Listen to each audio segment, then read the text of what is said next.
If thinking about money makes you feel like there's just too many things that need your attention all at the same time, you probably don't need a more complicated budget. You may just need a few small habits that tell you what your money needs to do next. Financial stress is not always about the total amount of money. Sometimes it just comes from uncertainty. So today I just want to share 5 small money habits that help me feel less financially stressed, and they're not dramatic.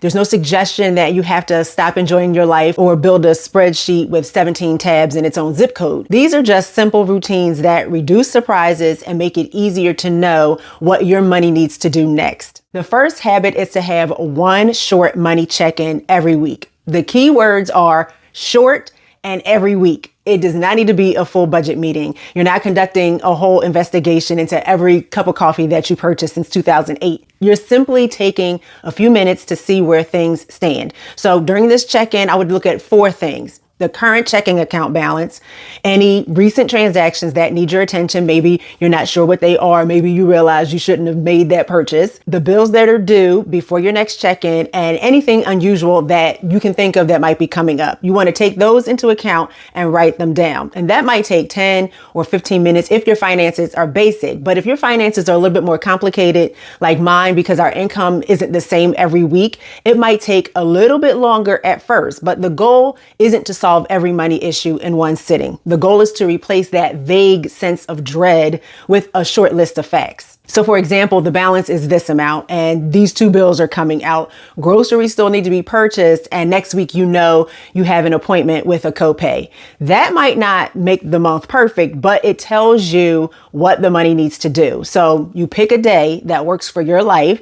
Maybe Friday is helpful because you can look ahead before the weekend hits, or maybe Sunday evening works because you're planning out the week, or maybe payday makes the most sense. The best day isn't the day that a financial expert declares to be superior. It's the day that you're going to actually remember to do it on. And if opening your account makes you feel anxious, try to make that check-in a gentler experience.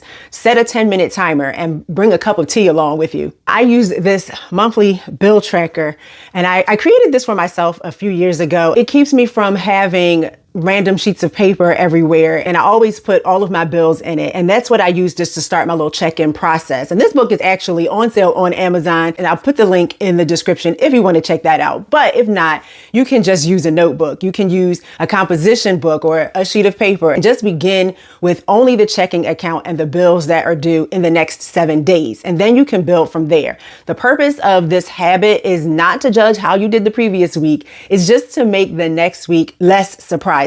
The second habit is to look ahead to the next bills before you spend what seems to be available. The number that's in your checking account is a real number, obviously, but it is not always the same thing as the money that's free to spend. Some of it might already have a job. So let's say you look at the account and you see $600. That can feel reassuring until you remember that a $250 insurance payment and a $120 utility bill need to get paid before the next paycheck. Now, that useful number is no longer $600. You have to protect the money for the bills first, and it doesn't require complicated software. You can just keep a short coming next list in a notebook. And like I said, I use my bill tracker, and I can always see everything from the beginning of the month to the end of the month with the due dates. And then I just draw a line in between where the weeks end. And you can also do this on a calendar or in a notes app on your phone. Just write down the bills that are due before the next income arrives, along with a rough amount for necessary spending such as groceries,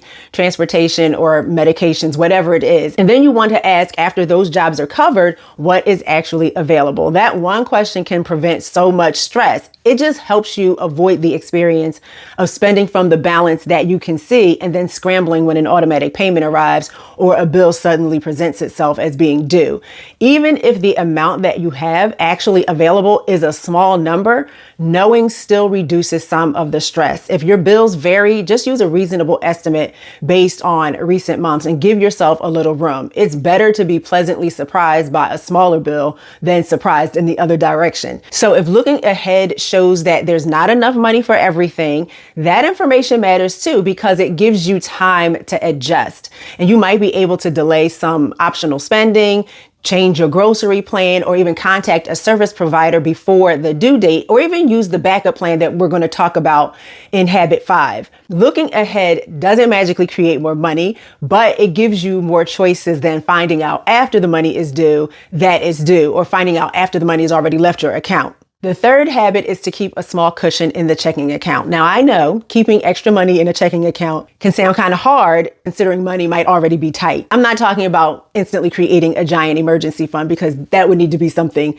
else completely. I just mean choosing a small amount that you don't count as available for ordinary spending. So the amount could be $25 or $50 or another number that's realistic for you. Even if that feels out of reach right now, just start with $5. A small cushion is still a cushion. A $5 cushion is better than a $0 cushion. Think of it kind of as a shock absorber. It can help when a bill is a few dollars higher than expected, or when a charge clears earlier than you thought it would, or you make a small math mistake because you're human and you're not a calculator. One way to build it is gradually. Leave $5 or $10 in the account at the end of a pay period instead of trying to save the entire amount of the cushion all at once. A refund or a rebate or a lower than expected bill can also help build that cushion. And the more important part is to mentally subtract that amount when you look at the balance. So if the bank says $425 and you know in your mind that your cushion is $50, then you're going to treat that amount as $375 instead of $425. And you can even give the cushion a name in your notebook, like do not touch or checking buffer or this is not shopping money.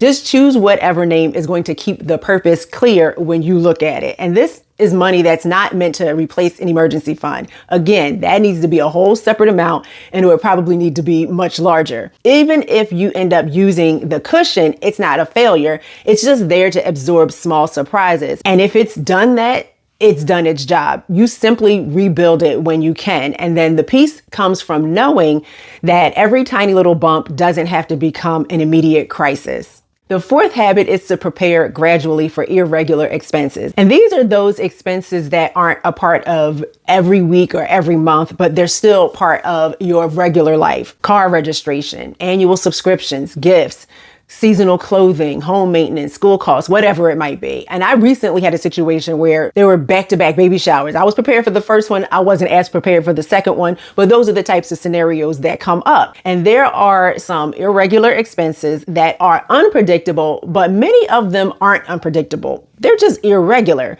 They're not actually surprises. We know the car registration comes up every single year, or if you pay it every 2 years, it comes up every 2 years. Just start by making a simple list, and you don't have to try to remember every expense for the next year. Just look at the next 3 to 6 months and ask what is likely to show up that's not in my normal month. And then choose 1 or 2 items to prepare for first. If a $120 expense is due in 6 months, set aside $20 a month, and that should help cover it. And if that amount doesn't fit, like you can't do $20 a month, then just save what you can, because even having $40 stored up means that $120 doesn't have to come all from one paycheck. And you can keep this money in a separate savings account, or you can put it in a labeled envelope or track it on paper while the money stays all in one account. The system that you use doesn't matter as much as you knowing what the money is for and having it set aside. And please do not feel like you have to create 15 different sinking funds. Just begin with the irregular expense that you know causes the most disruption, or the one that's coming up the soonest. And once that feels manageable, you can add another one. And this habit works because it just spreads the weight out. Instead of one future paycheck being asked to carry the entire expense, several smaller contributions can share the job. And there might still be times when the repair is larger than the amount that you saved, or several expenses arrive all at the same time. The preparation isn't wasted because money set aside doesn't have to cover everything in order to make a month a little easier. The fifth habit is to keep a simple money is tight backup plan. And this is not a punishment plan. It's just a calm, pre-decided list of different things that you can do when the numbers are tighter than usual. And the best time to create the plan is before you need it, because when you're already worried in the midst of it, every decision you have to make feels heavier. I know for me, When I have multiple decisions that I have to make all at once, I tend to shut down and I stop making decisions that actually need to be made. And then of course things pile up. So you want to have a backup plan that lets your calmer self do some of the thinking in advance. Your plan might include 5 inexpensive meals that you can make from ingredients that you usually keep when you know it would be really difficult to spend money on a regular grocery trip. Or maybe list out optional purchases or subscriptions that you can pause when money is tight. And you can just already know which ones that you're going to choose. Or a low spend weekend plan is something that you can have in place. And you can list the order in which you can handle bills if the timing becomes difficult. It could also include practical contact information. So you could have listed which provider allows a due date change, or where you can find local assistance, or who you need to call before a missed payment. The exact plan is going to depend obviously on your own household, but keep the plan short enough that you're going to use it. And 1 page is plenty. And you might divide that plan up into 3 sections: a use what we have section, a pause for now section, and a people or companies to contact section. For the use what we have part, list those pantry meals and freezer foods. Write down the gift cards that you have. And when you do get gift cards, maybe for your birthday or an event, or somebody's giving out gift cards for some reason, don't spend your gift cards right away. For me, something that I love to do is to just put my gift cards with my bank cards, and then I only use them when money is tight, and those come in clutch. Again, for the use what we have section,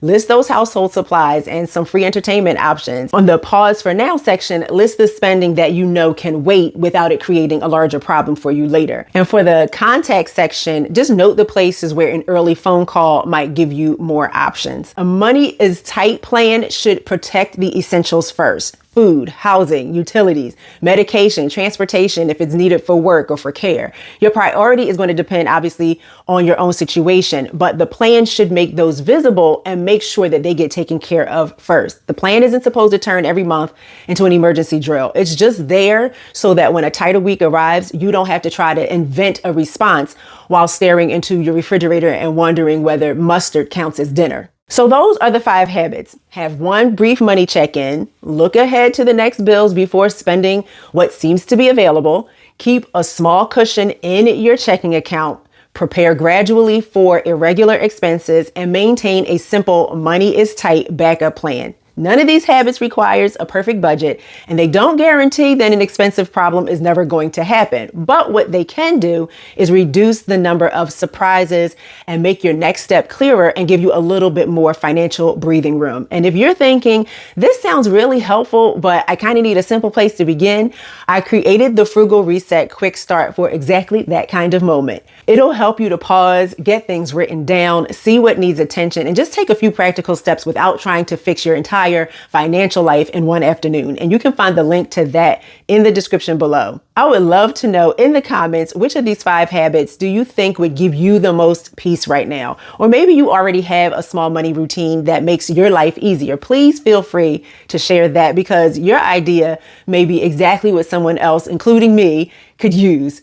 Financial peace does not always arrive as one giant breakthrough. Sometimes it's just built from small moments of knowing what's coming and what you need to do next. Please remember, spend less, create more, and I will see you guys in the next video. Bye.